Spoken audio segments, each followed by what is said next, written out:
Seguimos adelante. Vamos a hablar sobre la media sanción al proyecto de ley sobre aborto en la Cámara de Diputados y también la situación del gobierno nacional, ¿no? La economía de nuestro país está dando mucha tela para cortar. Para esto hemos invitado a la diputada nacional de Cambiemos, Brenda Austin. Brenda, ¿cómo estás? ¿Qué tal? ¿Cómo le va? Bien. Buenas noches, Brenda. Gracias por acercarte al espacio. Bueno, comentame un poco sobre la media sanción del proyecto para la despenalización del aborto. Bueno, la verdad que fue, como lo vimos seguramente todos, un momento histórico para nuestro país, difícil, de una decisión compleja, donde obviamente hay buena parte de la población a favor y otra parte en contra. Una decisión compleja que creo que fuimos capaces de darla con la suficiente madurez política para construir los consensos necesarios, ¿no? Primero, reconociendo que estábamos frente a un problema de salud pública. Tuvimos en el Congreso, en los 2 meses de debate, la presencia de 3 ministros de salud, 2 exministros y el ministro actual, mostrándonos las estadísticas de nuestro país, ¿no? Una verdad a esta altura inocultable, que habla de casi 50.000 mujeres todos los años internadas en los hospitales públicos como consecuencia de abortos clandestinos. 50.000. 50.000. ¿De las cuales fallecen? De las cuales fallecen, depende de los años, es un número cercano a los 40, 35, 40, 45, depende de los años. Pero que indudablemente la morbimortalidad lo convierte claramente en un problema de salud pública, ¿no? Mujeres que están, muchas de ellas 10 días internadas en promedio, en terapia intensiva, terapia intermedia. Y veíamos justamente el mismo día que estábamos discutiendo en el Congreso de la Nación, una joven se debatía entre la vida y la muerte en Salta, una joven de 20 años, que había llegado en un estado de salud crítico al hospital producto de un aborto clandestino y que falleció horas después de que nosotros votásemos la media sanción. ¿Qué dijeron tus compañeros? Vos votaste a favor, pero ¿qué dijeron los compañeros que estaban en contra cuando ocurrió esto, cuando mostraron la cantidad de 50.000 mujeres internadas por año, estas 40 y pico que fallecen? Bueno, hemos escuchado de todo, ¿no? En estos 2 meses hemos escuchado a quienes relativizan los números de la cantidad, las estimaciones que se hacen para saber cuántos abortos hay en nuestro país. Estas estadísticas eran oficiales del Ministerio de Salud. Estas son oficiales, por eso digo, quizás centrarnos en el dato más claro, más nítido, más duro que tenemos, que tiene que ver con los registros de nuestros hospitales públicos, ¿no? Es un dato oficial del Ministerio que nos muestra la magnitud del problema. No sabemos cuántos abortos se realizan, si son 200.000, 300.000, 500.000, como dicen las estimaciones, o si son cifras menores. Lo que sí sabemos es que es un número altísimo las mujeres que terminan hospitalizadas por complicaciones derivadas de abortos clandestinos. Y que no hay peor política que la que no se hace, ¿no? Y en esto también, digo, ¿cuál es el rol? Y no hay peor política que la que no se controla, porque por ejemplo tenemos la ley 26.150 de educación sexual integral que no se cumple. Hace algunos programas atrás hemos tenido una médica de un dispensario que por cuestiones burocráticas los anticonceptivos no llegan. Sí.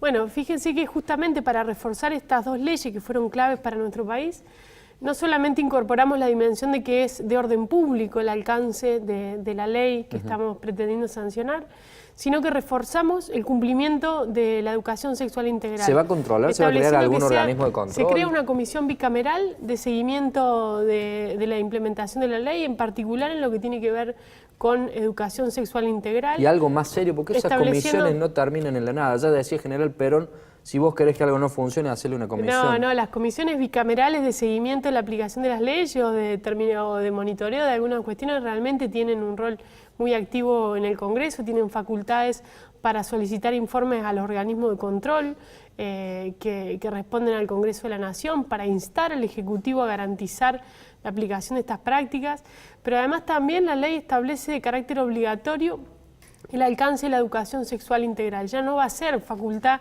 ni de los docentes, ni de los directivos, ni de las autoridades de un ministerio, sino va a ser obligatorio la inclusión en la currícula en todos los niveles y modalidades educativas de nuestro país. Y esto creo que es la clave, ¿no? También porque cuando decíamos terminar con la hipocresía, con el doble discurso, tiene que ver con esto. Muchos de los que se resistieron a esta media sanción fueron los mismos que en algunas provincias obstaculizaron la aplicación de estas leyes. tanto la de salud sexual y reproductiva como la de educación sexual. En Córdoba llegamos a ver casos donde se judicializó el DIU como método anticonceptivo, ¿no? Entonces, bueno, creo que realmente lo que tenemos que Y en que Córdoba, lograr... que una mujer que ha sido que ha quedado embarazada fruto de una violación no puede realizar el aborto en un Claro, hospital no, público. por supuesto, digo, tenemos judicializado el protocolo de aborto no punible, tuvimos judicializada la píldora del día después, pero digo, el caso más extremo es el DIU como método anticonceptivo, porque lo consideraban abortivo. Bueno, la ¿no? Iglesia prohibiendo el uso del preservativo. Austin, con respecto al aborto, pero en cuanto a que una clínica privada, por ejemplo, se niegue a realizar un aborto, ¿hay algo dentro de la ley? ¿Qué se hace con estos sectores? La ley lo que reguló con claridad es lo que tiene que ver con la objeción de conciencia individual, es decir, un médico o una médica que se niega a realizar la práctica lo puede hacer en la medida en que informe previamente al hospital o a la institución médica de la que depende, para evitar estas situaciones de que va una mujer y no hay nadie que la atienda, ¿no? Es decir, tiene que avisar previamente y con eso se garantiza, digamos, el respeto a la decisión de los médicos. Y si una clínica de pronto tuviese todos sus médicos siendo objetores de conciencia, es decir, que se niegan a realizar la práctica, lo que dice la ley es que están obligados a arbitrar los medios para cumplir con los derechos que consagra la ley. En este caso puede ser contratar un médico o derivarlo a través de un sistema de convenios a otra institución, ¿no? Esto entendemos que no viola los derechos de las instituciones de salud, que algunas de ellas en nuestra provincia han hecho comunicados muy duros, sino que justamente les brinda una garantía. Les dice, usted no puede no cumplir lo que disponga una ley nacional, ahora si nadie dentro de su institución lo va a garantizar, usted tiene que derivarlo a otro establecimiento de salud. Brenda, comúnmente se dice que la Cámara Alta, es decir, los senadores, son un poco más conservadores que la Cámara Baja, es decir, ustedes los diputados. ¿Cómo lo ves a esto en el tratamiento de septiembre que se calcula? Primero esperamos que sea antes. Después decir que la verdad que el Senado actual no es lo mismo que el Senado en febrero, como no lo fue la Cámara de Diputados, ¿no? Ni tampoco la sociedad argentina. Creo que en estos 2 meses de debate público, digo, más allá de las audiencias en el Congreso, la sociedad argentina ha estado discutiendo este tema. Y eso nos ha permitido salir de los dogmas, salir de los miedos, de los tabúes, y encauzar este tema como un problema de salud pública y como un problema de derechos humanos de las mujeres. Eso ha hecho que hoy el escenario en la Cámara de Senadores sea absolutamente distinto, ¿no? Hoy nos enfrentamos también a un final abierto seguramente, pero con más de 1/3 de senadores a favor, 1/3 de senadores en contra y otro tanto todavía indeciso. Bueno, tenemos muchas expectativas de que con los argumentos sobre la mesa podamos trabajar en comprender que estamos discutiendo sobre una política pública, no sobre creencias, no sobre religión, sino sobre qué tiene que hacer el Estado frente a un problema que reconoce que tiene. Austin, le ponemos punto y aparte a este tema. El domingo en el programa de La Nata, el presidente Macri dijo que habían elegido el gradualismo como política porque era la política que más protegía a los pobres y a renglón seguido dijo vamos a abandonar el gradualismo. ¿Qué autocrítica hacen con respecto a las políticas implementadas y a todas las promesas incumplidas que tienen de sus banderas de campaña, entre ellos el flagrante grado de pobreza que tenemos en nuestro país y la inflación que no para de galopar, 5% en el mes de mayo la canasta básica familiar? Bueno, yo creo que en términos de autocrítica quizás lo más fuerte tiene que ver con no poder detener todavía la marcha de la inflación, ¿no? Lo habíamos visto hacia fines del año pasado, comienzos de este año, como había entrado en un proceso claro de declive. Y como de declive, ahora, pero hacia arriba. No, de descenso, y como ahora Nunca empezó bajó, nuevamente a... Es decir, si nosotros lo comparábamos con el año anterior, sí, lo que no logró es cumplir las expectativas de lo que había fijado como meta el gobierno y el Banco Central. Y eso me parece que es lo más complejo porque obviamente, digamos, genera un escenario de incertidumbre en muchas variables. Ahora, en términos de lo que tiene que ver con uno de los compromisos del gobierno que tenía que en relación a la pobreza, Lo dije cuando aprobábamos el presupuesto el año pasado. La verdad que en un escenario complejo, en un escenario de búsqueda del equilibrio fiscal para que nuestro país no gaste más de lo que tiene, nosotros veíamos con buenos ojos cómo se había protegido la inversión tanto en educación como también en el Ministerio de Desarrollo Social.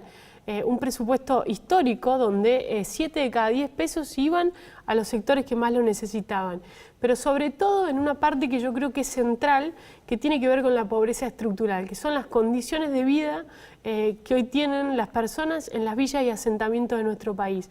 Un círculo de pobreza estructural que no se rompe solamente con un plan social, que es necesario, pero que se rompe con la presencia activa del Estado.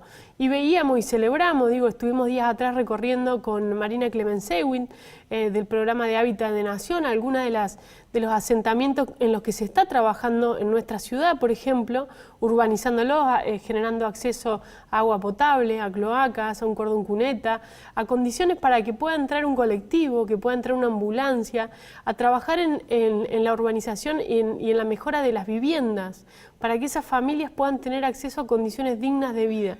Esto también se está haciendo en la Argentina, en una Argentina que no niego que es compleja, que es difícil, pero que sin tiene embargo un está escenario... creciendo el número de pobres. Vamos a verlo seguramente cuando, si el escenario, de crecimiento de la inflación se sostiene, seguramente cuando volvamos a medir eso va a ocurrir. Ahora, hasta acá, en las mediciones que tenía nuestro país, la pobreza venía en descenso. Las últimas 3 mediciones del INDEC, tanto como también las de la UCA, venía bajando. Seguramente, producto del movimiento del dólar, en la próxima medición nos vamos a encontrar con un escenario distinto. Bueno, el compromiso tiene que seguir siendo el mismo, trabajar en las cuestiones que tienen que ver con los niveles de ingreso de esas familias, pero sobre todo con las condiciones estructurales, con el rol de la educación, con el rol... ¿Cómo se trabaja viendo los ingresos de las familias si les pones tope a las paritarias del 15% y vas a tener una inflación del 30%? Bueno, estamos hablando de 2 universos distintos, ¿no? Yo me refería a los niveles de ingreso de una familia en condiciones de pobreza que no son los que hoy están discutiendo los techos de las paritarias, ¿no? Son hoy, los nuevos pobres los que están discutiendo el ingreso. Porque hoy también eso me parece que lo tenemos que reconocer en nuestro país, el desafío que tiene Argentina es la formalidad laboral. Hoy, lamentablemente, son, diría, casi unos privilegiados los que viven dentro del marco de un convenio colectivo, porque implica que son trabajadores formales, que tienen el conjunto de derechos que consagra nuestra legislación. Y lo que tenemos que lograr es que todos aquellos trabajadores informales, trabajadores precarizados, cuentapropistas, también tengan acceso a esos mismos derechos, ¿no? Y por otra parte, lo del techo a las paritarias me parece que ha quedado demostrado. Muchos ya están reabriendo sus discusiones con las cláusulas gatillo que habían cerrado, porque obviamente la estimación de la inflación seguramente no va a ser la del acumulado del año. Agustín, le agradecemos por haber formado parte del espacio y por no rechazar ninguna pregunta. Muchas gracias a usted. Nos despedimos hasta la semana que viene. Gracias. Hasta entonces.